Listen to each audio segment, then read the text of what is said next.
nasional. Karena sendiri kata saya mendukung, saya membela TKI Indonesia. Saya bilang saya membela keadilan. Dan sebab saya pertahankan ialah ada ketikanya tahun 70-an. Majoritinya di bawah paras miskin adalah orang Melayu yang ada di tanah itu akan jual. Mau apa tadi?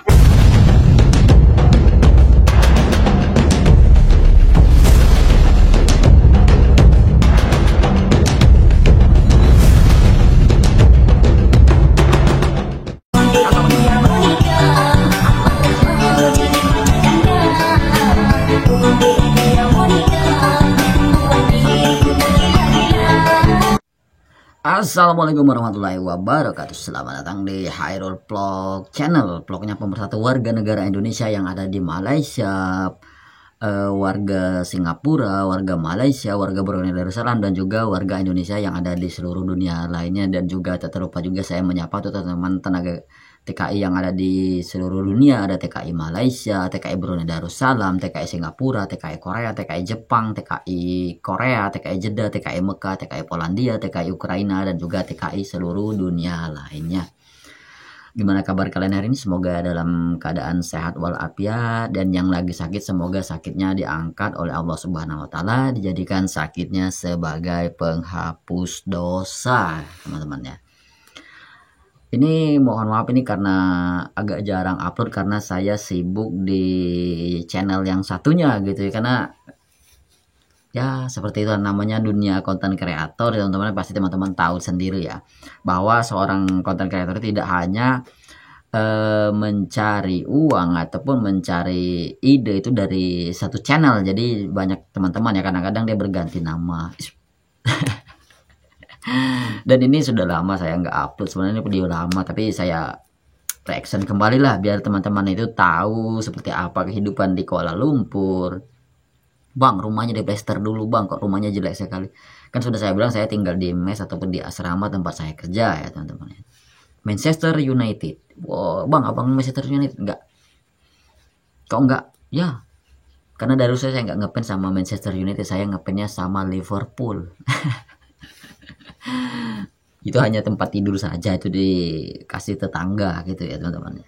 Dan ini kita reaction kembali ini dari Indonesian Elite Group ya teman-teman. Ini cukup fenomenal, cukup apa ya, cukup membuka mata kita yang katanya Malaysia itu negara yang paspornya nomor terkuat sekian nomor di dunia, terus negara paling kaya. Malaysia negara paling maju, negara yang miskinnya sedikit. Tapi perlu teman-teman ketahui ya, kalau kita mau membandingkan suatu negara itu bandingkanlah apple to apple, yang bagus dengan yang bagus, jangan yang jelek yang bagus bandingkan dengan yang jelek. Itu kan ya nggak selevel gitu. Misalnya Kuala Lumpur dibandingkan dengan Jakarta, Jakartanya di mana dulu gitu kan. Misalnya Kuala Lumpur, nah itu itu kan daerah Jalan Tamrin gitu kan, Balai Sarbini, terus di Semanggi. Nah itu cocok kalau dibandingkan Kuala Lumpur dengan sana.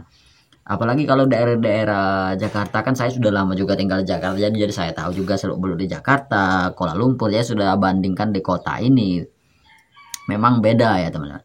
Nah masalah kemiskinan ya teman-teman kan tahu sendiri luas Malaysia berapa sih gitu kan dibandingkan dengan Indonesia. Paling seperempatnya saja nggak sampai Malaysia itu dibandingkan dengan Indonesia ya teman-teman ya. Paling seluas provinsi saya mungkin Malaysia itu, seluas provinsi Sumatera Selatan mungkin kalau digabungkan gitu ya teman-teman ya. Nah dan juga jumlah penduduknya Indonesia 230 juta jiwa penduduknya geng, lebih. Sedangkan Malaysia cuma 23 juta penduduknya, kan nggak sedikit, 10%-nya gitu.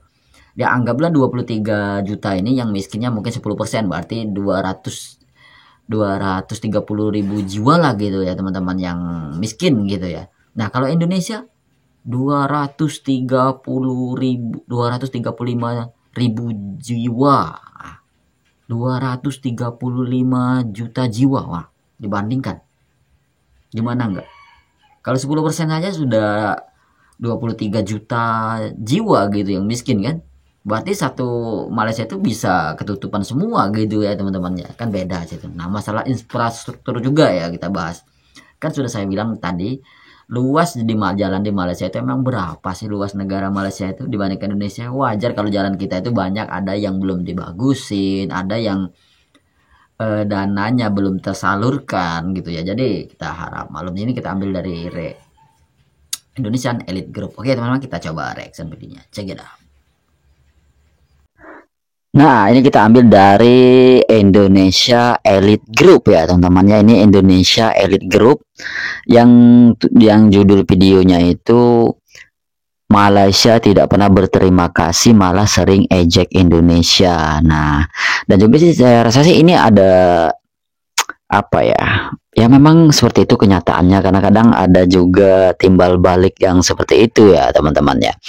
Karena apa yang disampaikan ini bukan hanya semata dari pendapat saya sendiri ataupun dari pendengar cerita orang, ini dari PME ataupun Dato Sri Anwar Ibrahim sendiri, teman-teman ya. Seperti apa videonya? Yuk kita dengar reaction videonya, check it out. Keangkuhan, ini arrogance of power.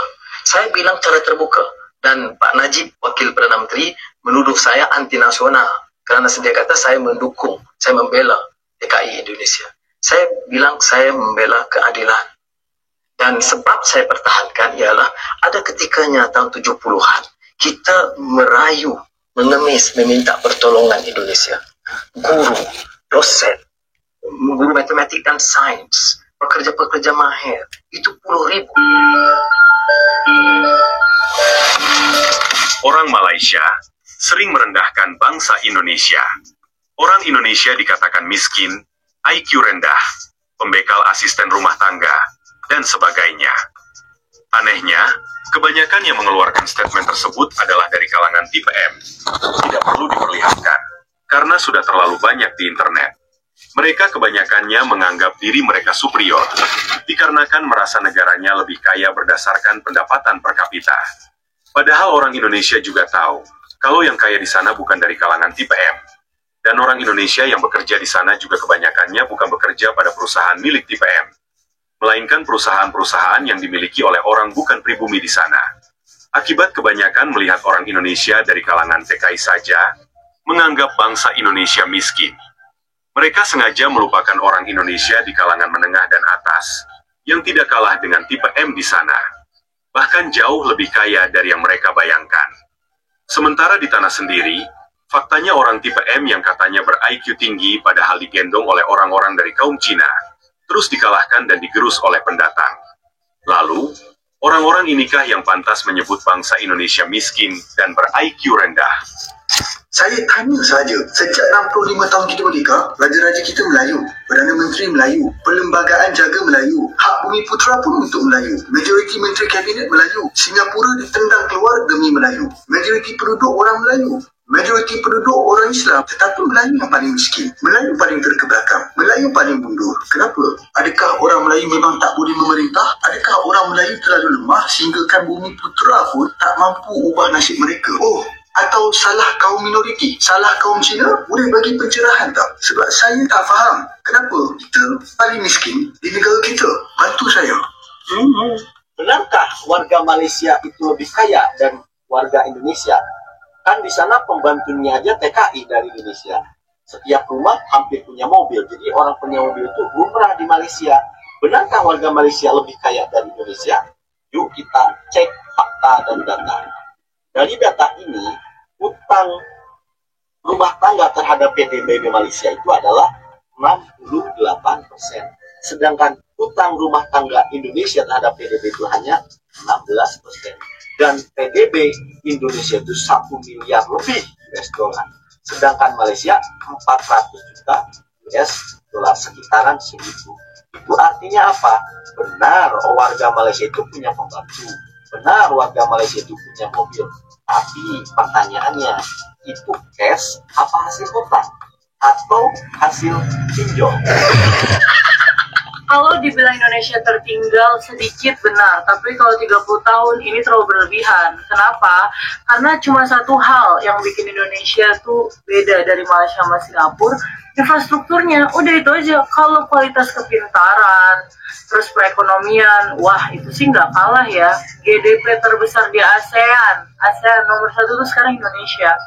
Dan yang perlu Anda tahu, ini Pak Ci atau Mak Ci, saya nggak tahu ya, ngurus negara sebesar Indonesia itu nggak semudah ngurus negara sebesar kabupaten seperti Malaysia. Apalagi pemerintah Indonesia yang dari dulu-dulunya itu juga banyak masalah. Dan udah terlalu ribet lah masalah, jadi pelan-pelan sekarang mulai diatur lagi. Tapi lihat dari kinerja gimana negara kami yang katanya tertinggal dari negara Anda itu mengejar ketinggalan di bidang ekonomi yang dalam hanya waktu 5-4 tahun. Oh, cool. Kalau orang Malaysia sekarang tak faham, orang Sakai itu adalah asli, orang Sakai itu adalah Melayu. Tetapi kalau sekiranya tanah-tanah ini yang menjadi bingung ya saya teman-teman, netizen Malaysia, warga Malaysia itu suku Sakai itu di mana ya? Apa ya, tinggal daerah Sabah, Sarawak? Setahu saya sih sudah lama saya di Malaysia, terutama di daerah Semenanjung. Suku Sakai ini baru ini saya dengar. Silahkan coba komentar di kolom komentar ya teman-teman. Suku Sakai itu apa dia termasuk daerah Kepulauan Sabah, Sarawak gitu ya, atau dia ini memang orang Melayu asli tapi dia tinggal di daerah mana gitu ya? Silahkan komentar di kolom komentar ya. semuanya habis, orang-orang Melayu sendiri nanti akan rugi. Orang asli, orang nampak kata orang asli ni rugi.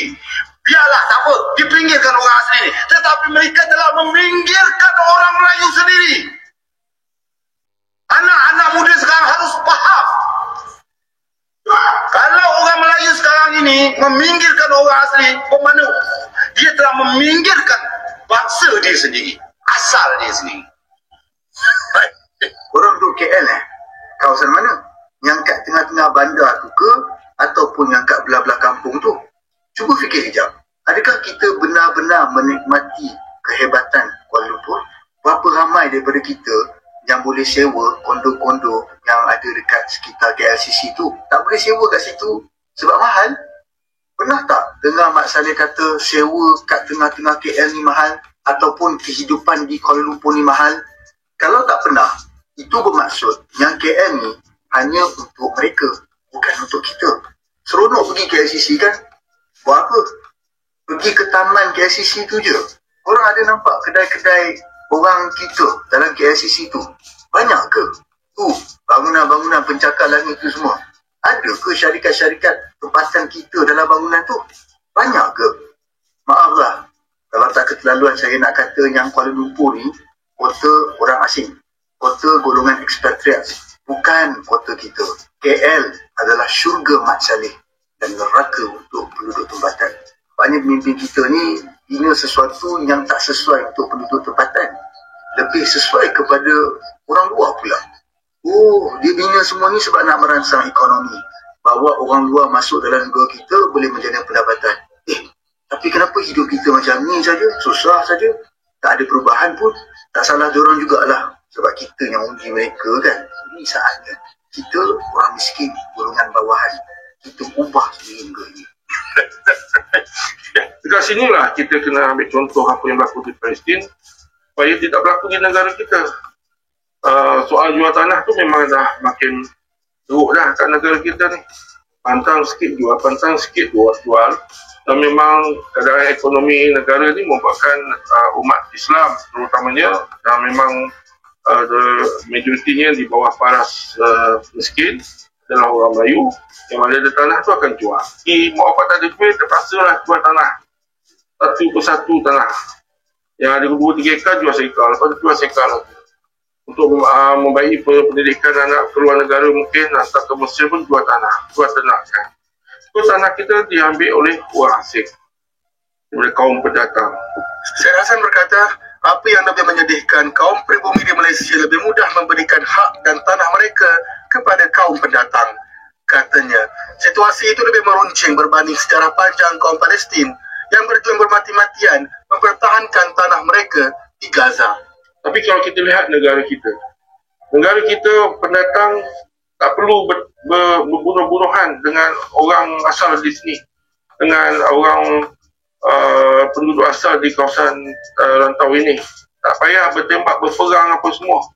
Dia dapat kerakyatan terus, boleh dapat tanah, boleh dapat pendidikan, sekolah bahasa mereka sendiri, boleh menjadi buat kekayaan. dan boleh menguasai satu degree politik seperti contoh di Pulau Pinang. Dan banyak kawasan-kawasan baru parlimen-parlimen dikuasai oleh kaum mereka. Jadi mereka tak perlu berperang pun. Diberi begitu mudah oleh masyarakat Melayu. Diberi pula oleh laluan oleh pemimpin-pemimpin Melayu untuk berkuasa. Untungnya. Tapi puak-puak ni makin lama makin kurang ajar, biadab.